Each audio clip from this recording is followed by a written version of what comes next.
Hey everybody, welcome to the mid-August check-in. It is not midsummer, however, it is actually getting to the end of summer. Is that sad? Maybe some of you are like, yes, I hate summer. It's kind of crazy and chaotic in summer for sure, and I don't know about any of you, but even though it's a pretty restful season, or can be, I find myself really needing a rest. And I wanted to read something to you today. This is out of Matthew 11, and I'm actually in the Message version, which I really, really love. You'll recognize it. Here we go. Are you tired, worn out, burned out on religion? Come to me, get away with me, and you'll recover your life. I'll show you how to take a real rest. Walk with me and work with me. Watch how I do it. Learn the unforced rhythms of grace. I won't lay anything heavy or ill-fitting on you. Keep company with me, and you'll learn to live freely and lightly. Doesn't that sound so amazing? My hope for you guys is that your summer has felt a bit like this. But I want to remind myself and I want to remind you that we don't need summer to just feel like this, or whatever we thrive in, whether it be summer or maybe the schedule of fall or what have you. We don't need those types of things like in place in order to get the rest that we really deeply and truly desire. We just need to be with Him.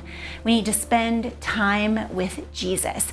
He tells us to do it my way. He basically says, like, I am laying out there for you exactly how to find your rhythm, how to find what's important today, how to let what's not important go. That's something that we have access to ourselves every single day of our lives. In fact, every single moment of our lives.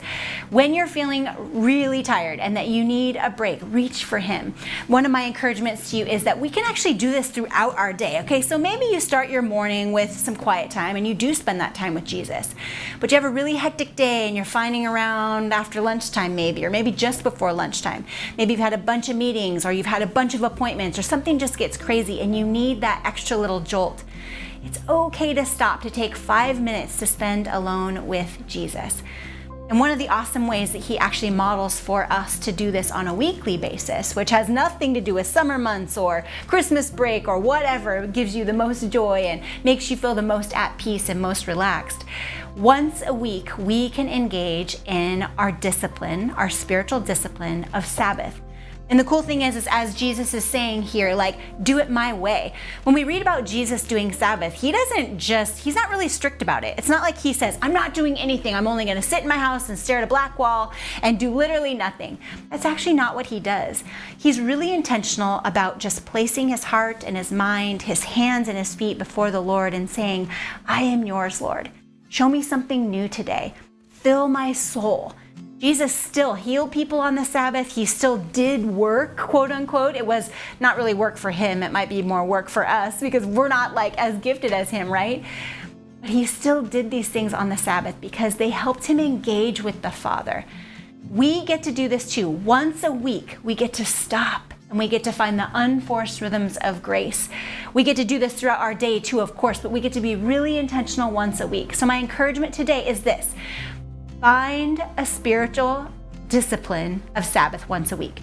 It doesn't have to look like anything specific, and maybe every single week it looks a little bit different. But yeah, finding some things and doing some things that just bring you joy, that bring you intentionally before the Father and saying yes to Him, offering yourself to Him, listening for Him, tasting and seeing that He is good in all the things that He is doing. And we don't just need the summer months for that, right? All right, you guys, well, I hope that you are having a good summer. I hope you have a good rest of your summer. It's only a couple more weeks, but know that we love you here at Living Word, and we'll see you again real soon. Take care.